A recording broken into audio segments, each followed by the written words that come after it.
আজকে ছাত্র ধর্মঘট ডেকেছে এসএফআই এবং প্রতিরোধে নেমেছে পিএমসি।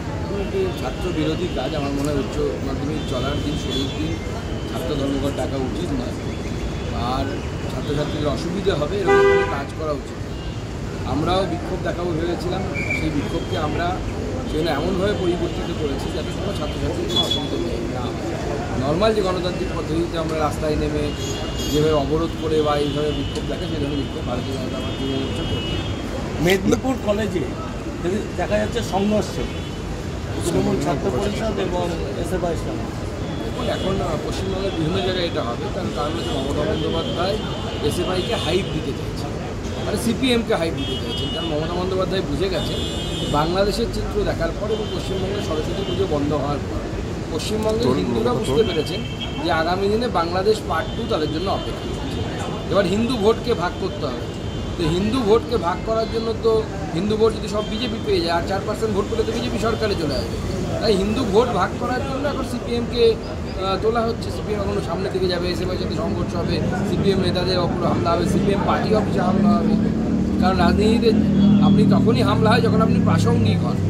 সিপিএম এখন প্রাসঙ্গিক ছিল না বা নেই, সেই জন্য তাদের উপর হামলা হয় না। এখন চেষ্টা করা হচ্ছে উল্টো যে হামলা করে প্রাসঙ্গিক করার। কিন্তু বাংলার জনগণ বুঝে গেছে, বাংলার হিন্দুরা বুঝে গেছে সিপিএমকে ভোট দেওয়া মানে হচ্ছে পক্ষান্তরে তৃণমূলের সাহায্য করা, তৃণমূলকে সাহায্য করা। তাহলে যাদবপুরের যে এই ঘটনা, শিক্ষামন্ত্রী ব্রাত্য বসু কোনো ভয় চাপা দিল স্টুডেন্টদের, এই যে ঘটনা, এটা কি বলতে চাইছেন পুরোপুরি তৃণমূল সিপিএম মাথা? নতুন আইপ্যাক হয়েছে, কি জেন প্রদীপ জেন না কি চালায়, তার প্ল্যান হতে পারে এবং সেটা মমতা বন্দ্যোপাধ্যায়ের নির্দেশে পুরোটাই ড্রামাও হতে পারে। মানে পরিকল্পিত বলছেন? পরিকল্পিত হতে পারে, অসম্ভব নয়।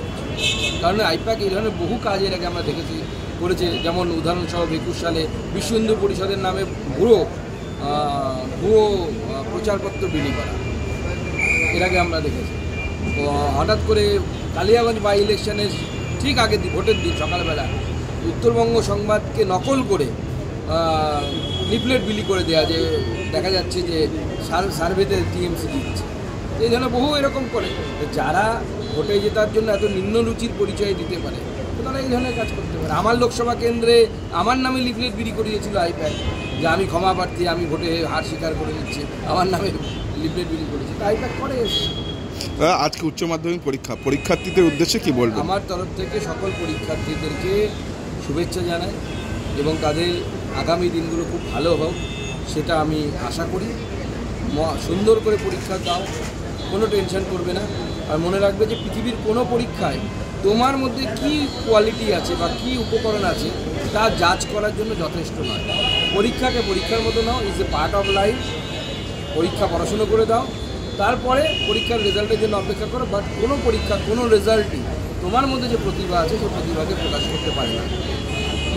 পৃথিবীতে জীবনের এন্ড বলে কিছু নেই, যতদিন শ্বাস ততদিন আস। শেফালি খাতুনের নামে তৃণমূল নেত্রী 2 জায়গায় ভোটার লিস্টে নাম আছে। না, সে তো তৃণমূলের এইসব বাংলাদেশ থেকে আসা লোকেদের প্রচুর জায়গায় নাম আছে। তবে তো তার 2 জায়গায় নাম দেখা গেছে, আরও তদন্ত করে দেখা যাবে হয়তো বাংলাদেশ থেকে এসেছে করে আসছে।